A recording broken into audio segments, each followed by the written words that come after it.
السلام علیکم سر، جیسے کہ ہماری سوسائٹی، ہم جس سوسائٹی میں رہتے ہیں اس میں بیٹا اگر کھڑے نہیں ہوتے کسی کے لیے، اور یہ تالیاں آئندہ نہ کسی مسلمان کے لیے بجانا، یہ سختی سے منع ہے اسلام، کھڑے ہونا سختی سے منع ہے۔ نبی علیہ السلام کی حدیث سنا رہا ہوں، تو سر جیسے ہم بیٹا سوسائٹی سن لیں میں کیونکہ میں آپ کا سوال لوں گا۔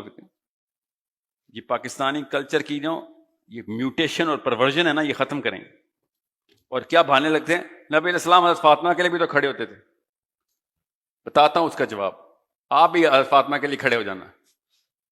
نبی علیہ السلام کے لیے کچھ چیزیں مختص ہیں، نبی علیہ السلام نے جو ہمیں بتایا حکم، ہم نے وہ پورا کرنا ہے۔ حدیث بہت کلیئر ہے۔ نبی علیہ السلام اپنی ایک عصا کے ساتھ، سٹک کے ساتھ علالت میں تھے، طبیعت خراب تھی، داخل ہوا اور صحابی کھڑے ہو گئے۔ صحیح حدیث سنا رہا ہوں حضرت انس سے، اور ایک نہیں ہے، 2 حدیثیں۔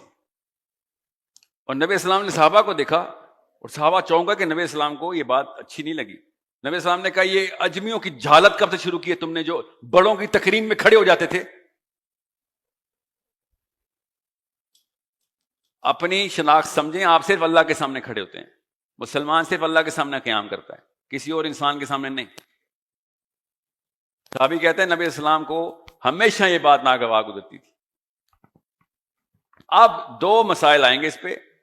ایک، حضرت سعد بن معاذ کے لیے بھی تو اللہ تعالیٰ کے نبی علیہ السلام نے خود اشارہ فرمایا نا، قوموا لسیدکم، جب وہ لائے جا رہے تھے، شہید ہونے لگے تھے، تو اوس کے قبیلے کو کہا قوموا لسیدکم۔ وہ آپ کو کانٹیکسٹ تو پڑھیں، اس وقت مسئلہ کیا پڑ گیا ہوا تھا اوس کا خزرج کے ساتھ، جب بنو قریظہ کی لڑائی کے بعد فوراً بعد معاملہ کیا چل رہا تھا۔ اور اگر نبی علیہ السلام نے کہہ دیا قوموا لسیدکم تو ٹھیک ہے، ہم بھی ان کے لیے کھڑے ہو جائیں گے، سعد بن معاذ آئیں گے تو لے آؤ سعد بن معاذ کو، ہم بھی کھڑے ہو جاتے۔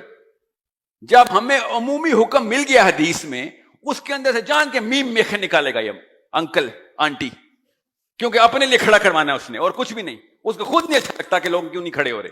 یہ نارسسزم اس کے اپنے اندر ہے۔ غور سمجھے، صرف قیام اللہ کے سامنے، مسلمان کی عزت نفس اللہ کے آگے زیرو ہوتی ہے اور کسی کے سامنے نہیں۔ جی بیٹا، سر ہم جس سوسائٹی نام کیا میں، بیٹا آپ کا؟ مقدس رشید، تو سر میں یہ کہنا چاہتی ہوں کہ ہم جس سوسائٹی میں رہتے ہیں وہاں پر لڑکیوں کو تو بچپن سے یہی سکھایا جاتا ہے کہ تم کچھ نہیں کر سکتی ہو، یا پھر تم جو صرف شادی کے لیے تم نے پڑھنا بھی، اس کے بعد بھی تم نے صرف برتن ہی دھونے ہیں، تو تم کیوں پڑھ رہی ہو؟ یا پھر کوئی لڑکی جو ہے وہ واقعی ہٹ کے تھوڑا اسلام کے لیے یا پھر اپنی سوسائٹی کو ٹھیک کرنے کے لیے کچھ کرتی ہے، تو اس کو سارے بری نظر سے دیکھتے ہیں کہ ایسا نہیں ہونا چاہیے۔ اور لڑکوں کو تو یہی سکھایا جاتا ہے کہ بھئی تم نے اپنا کنبا سنبھالنا ہے تو جاؤ پڑھو اور مزدوری کرو۔ بیٹا آپ کا نام کیا تھا؟ مقدس۔ مقدس، عمر کتنی آپ کی؟ 19 سال۔ 19 سال میں آپ کو کلمے کا مطلب آ جانا چاہیے۔ یہ ایگزیکٹ بیماری ہر دور میں انسانوں نے دوسرے انسانوں پہ لا دی ہے، اور اس بیماری کو اللہ تعالیٰ نے توڑا تھا لا الہ الا اللہ سے، کہ لوگوں کو نہیں تم نے خوش کرنا، تمہارے الہ بس اوپر ایک ہے، یہ لوگوں کو کیوں خوش کر رہے ہو؟ میں نے کہا نا کھڑے نہیں ہو سکتے، کیوں نہیں کھڑے ہو سکتے؟ خصوصاً سی نس کیا اسلام کی کہ آپ صرف اللہ کے لیے کام کریں گے۔ اور یہ بہانہ ہے خواتین کے پاس کہ لوگوں نے کہا ہے تم کچھ نہیں کر سکتی تو میں نے مان لیا۔ اتنی اچھی ہیں آپ، لوگوں کی ساری باتیں مان لیتی ہیں، شاباش۔ پاکستان میں کوئی ایک لڑکا کبارہ نہ ہوتا اگر آپ ساری باتیں مان لیتی تو۔ یہ کہانیاں میرے آگے نہیں چلیں گی، اور پاکستان کے تمام لڑکوں کی 4 بیویاں ہوتی اگر آپ لوگ ساری باتیں مان لیتی تو۔ اپنی دفعہ آ کے آپ کو بندوقیں مل جاتی ہیں، جب اللہ تعالیٰ کہہ رہے ہیں بھائی وعدہ پورا کر۔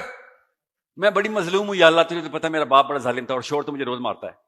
نو سر، میں یہ بات نہیں کہہ رہی، لیکن میں یہ کہہ رہی ہوں کہ جب ہم سوسائٹی کی بات کرتے ہیں، کیوں بات کرتے ہیں سوسائٹی ہم کی؟ خود ہی تو سوسائٹی ہے۔ اللہ نے سوسائٹی کی بات کی نا بیٹا، اللہ سوسائٹی کے اوپر نبی نافذ کرتا ہے نا، کہ سوسائٹی نے اپنا نظام بنا لیا ہے، یہ لو میرا نظام۔